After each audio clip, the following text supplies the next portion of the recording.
ایک لمحہ تمہیں ایسا بھی میسر ہونا چاہیے اپنے اوقات زندگی میں جس میں تمہارے اور تمہارے رب کے درمیان کوئی بھی نہ ہو۔ وَتَبَتَّلْ إِلَيْهِ تَبْتِيلًا، سب سے کٹ کے، الگ تھلگ ہو کے، بالکل یکسوئی کے ساتھ تم اپنی زندگی کے وہ لمحے اپنے رب کے ساتھ جوڑ دو۔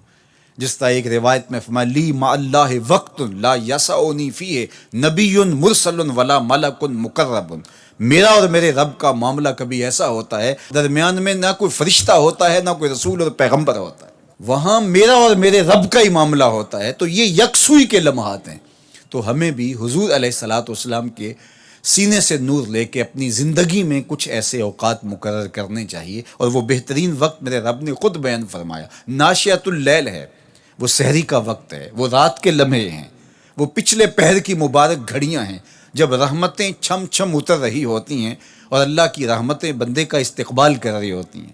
تو اس وقت اگر اللہ کے حضور کھڑے ہو کے ربط قائم کیا جائے تو وہ اللہ کے ساتھ جڑنے کا بہترین وقت ہے۔ اور نماز میں تبتل ہو، جب ہم نماز پڑھ رہے ہوں تو مکمل انہماک رب کے ساتھ ہو۔ سیدنا علی المرتضیٰ رضی اللہ تعالیٰ عنہ کے بدن میں تیر لگا ہے اور وہ نماز میں مصروف ہیں، اور تیر نکال لیا جاتا ہے، جب سلام پھرتا ہے تو پھر آپ کو پتہ چلتا ہے کہ یہ تو جو ہے وہ تیر تھا جو نکال لیا گیا۔ تو یہ انہماک ہے، رب کے ساتھ انہماک۔ اور وہ فرمایا گیا حدیث جبریل میں کہ اپنے رب کی اس طرح عبادت کرو کہ گویا تم اسے دیکھ رہے ہو، اور اگر یہ کیفیت پیدا نہیں ہوتی تو کم از کم یہ کیفیت تو ہو کہ وہ تمہیں دیکھ رہا ہے۔ فَاتَّخِذْهُ وَكِيلًا، اور اسی کو کارساز بناؤ، اسی پر توکل، اسی پر بھروسہ، اپنے امور اسی کے سپرد کرو۔ جب اپنے امور اپنے رب کے سپرد کرنے کا مزاج پیدا ہو جاتا ہے، زندگی سوکھی ہو جاتی ہے۔ تدبیر کریں، اس کے لیے حکمت عملی ضرور آپ وضع کریں، لیکن کچھ کام کر کے اللہ پہ چھوڑ دیں۔ اور توکل بھی یہی ہے کہ آپ گھٹنا بھی باندھیں اور سپرد اللہ کے کر دیں، اسی کی طرف سے کام ہوتے ہیں، اور وہی کارساز حقیقی ہے۔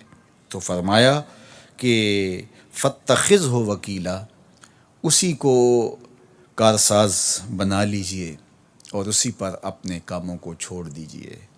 جو کشتیاں اس کے نام پر ڈال دی گئیں وہ ڈوبتی نہیں ہیں، وہ منزل تک، ساحل تک پہنچتی ہیں۔ تو ہمارا تو اتنا ہی کام ہے کہ کشتی ڈال دی، لیکن اس کو پار لگانا تو اسی کا کام ہے۔ تو اسی لیے ہم سواری پر بیٹھتے ہوئے کہتے ہیں کہ مالک اس کو مسخر تو نے ہی کیا ہے ہمارے لیے، ہمارے میں طاقت تو نہیں تھی کہ اس کو مسخر کر سکتے۔ تو یہ اس کے کرم سے ہوتا ہے، تو وہ اگر چاہے